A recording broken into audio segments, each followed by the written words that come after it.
There is a process happening inside you right now that you almost certainly never consented to.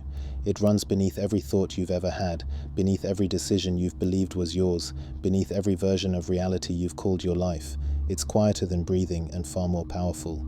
Your mind is not the authority on what's real, it's the suggestion engine, and for most of your life, you've been agreeing. What do you actually know about the world around you right now? Not what you sense, what you know. You know the chair under you is solid. You know the room has walls. You know the people in your life are more or less the versions of themselves you've assembled over time. But here's the thing, none of that is raw data. All of it has been filtered, interpreted, and quietly approved by a system in your head that generates proposals about reality thousands of times a day.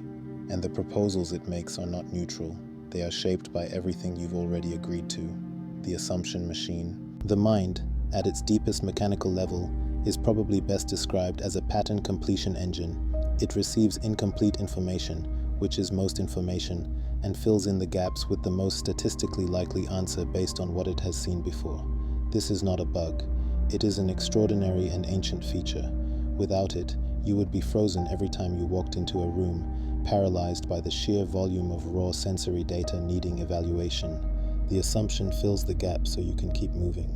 The problem is that it works so efficiently, so silently, that you rarely notice it's happening.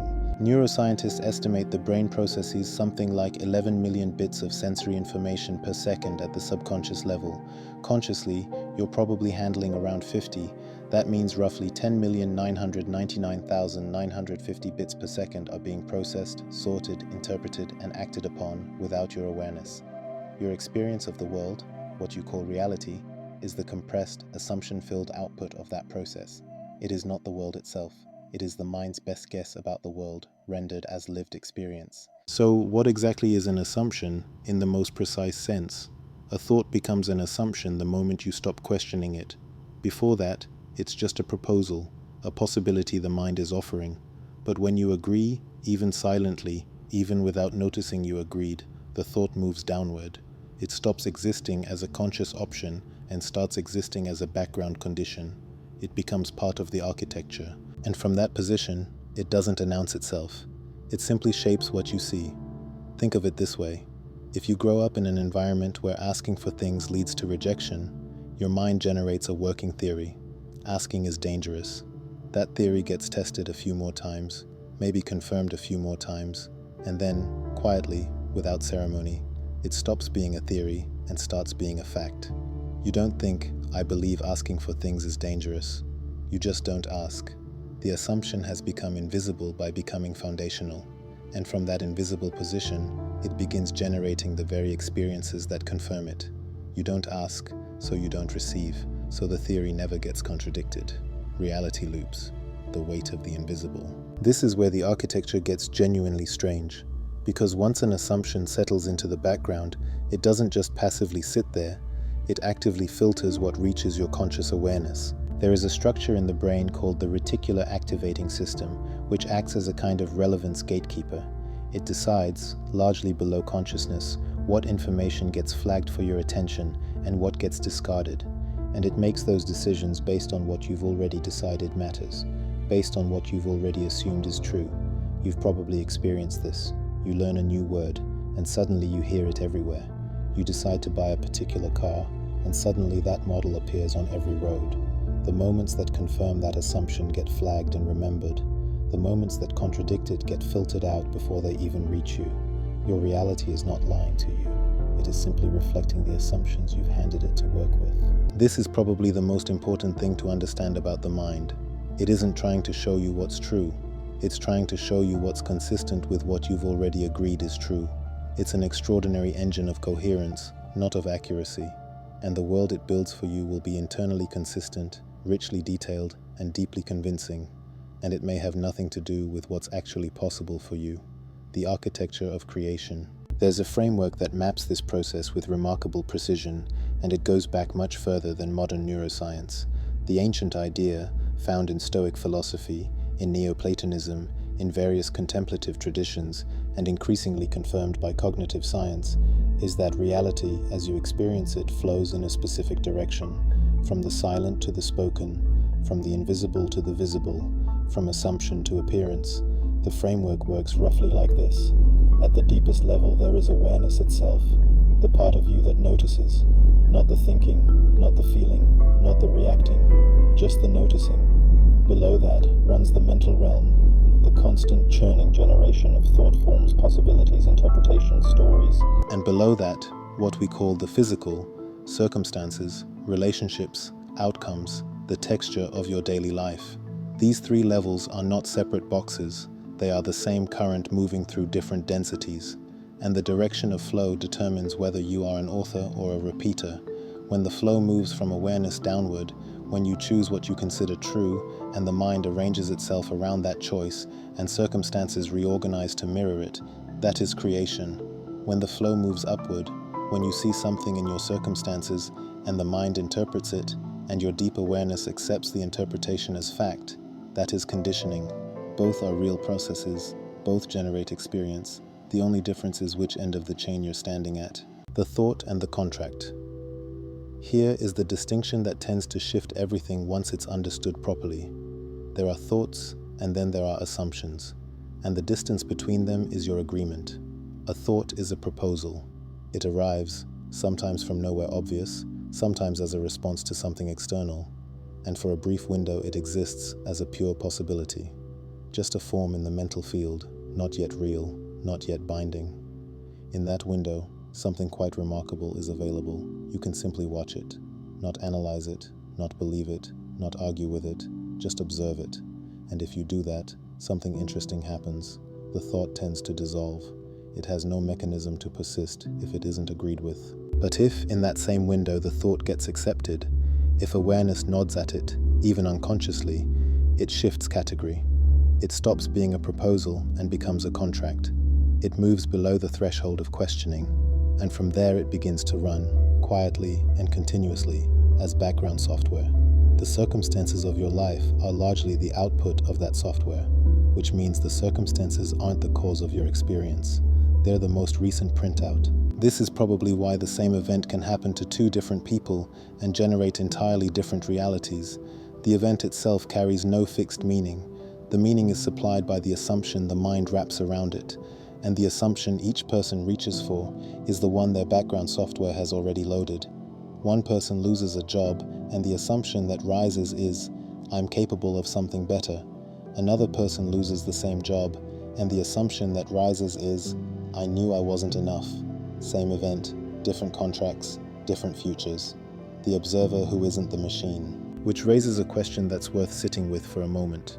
If the mind is generating all these proposals, these thoughts and interpretations and stories, and if your agreement is what gives them power, then who exactly is doing the agreeing? It can't be the mind itself because the mind is the one making the proposal. There must be something that receives the proposal, something that's in a position to accept or decline it, something that, at least in principle, can simply watch a thought arrive and not sign it. This is the observer. And here is what makes the whole architecture so interesting. The observer is never the content of what it's observing. You can observe a thought about being unlovable without being unlovable. You can observe a fear without being afraid at the level you're doing the observing.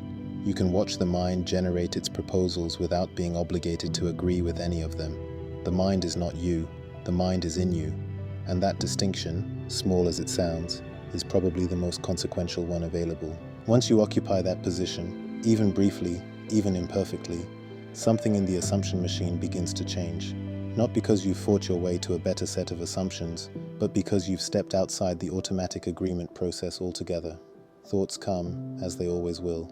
The mind is designed to generate endlessly, which is in fact one of its most extraordinary features. But now there's a gap between arrival and agreement, and in that gap, something like choice is possible.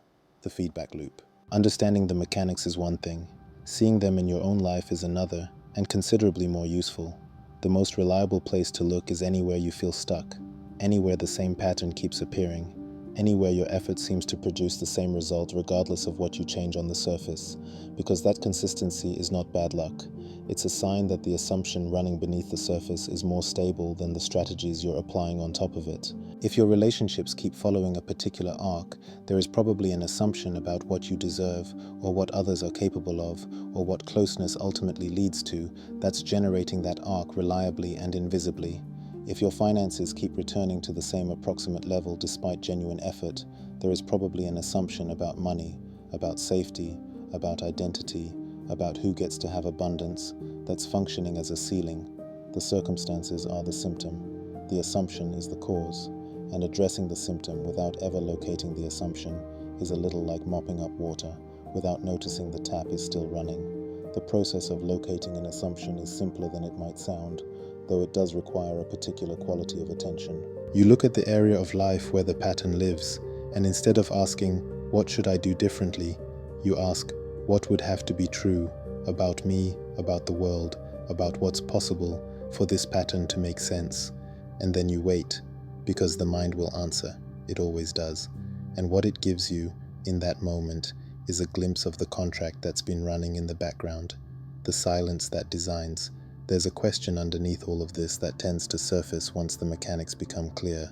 If the mind is a machine, an extraordinarily elegant and creative machine, but a machine, then who or what designed it? And more immediately, who is the one noticing the machine? Because the noticing itself can't be part of what's being noticed. Relational quantum mechanics, proposed by Carlo Rovelli, suggests that properties don't exist in isolation. They only exist relative to an interaction, relative to something that registers them. The universe, at its most fundamental level, may not be a collection of things with fixed characteristics. It may be a network of relationships, each one real only in the context of the registration that makes it real. What does this change? If you follow this through to its practical conclusion, the picture that emerges is both strange and oddly freeing. You are not a fixed entity moving through a fixed world, collecting experiences that then shape you. You are an awareness in an ongoing creative relationship with a mind that generates possibilities and a physical reality that reflects back whatever you've deeply agreed to. The world isn't happening to you, it's happening from you. Or more precisely, it's happening from the assumptions you've signed without reading the terms. This doesn't mean circumstances don't matter. It doesn't mean effort is pointless or that you're somehow to blame for difficult events. What it means is that the layer underneath circumstance, the assumption layer, has far more architectural power than most people ever investigate. And because it operates below the threshold of normal awareness, most people go their entire lives renovating the surface while the foundation stays unchanged.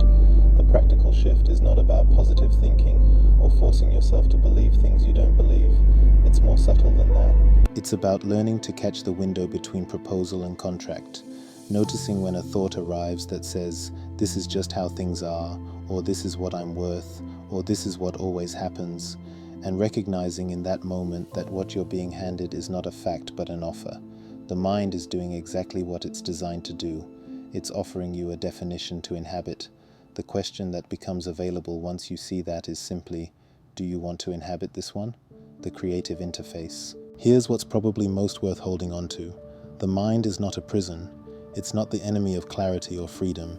It is, at its core, an engine of infinite creative generation, producing definitions, stories, possibilities, interpretations in an endless, unstoppable flow.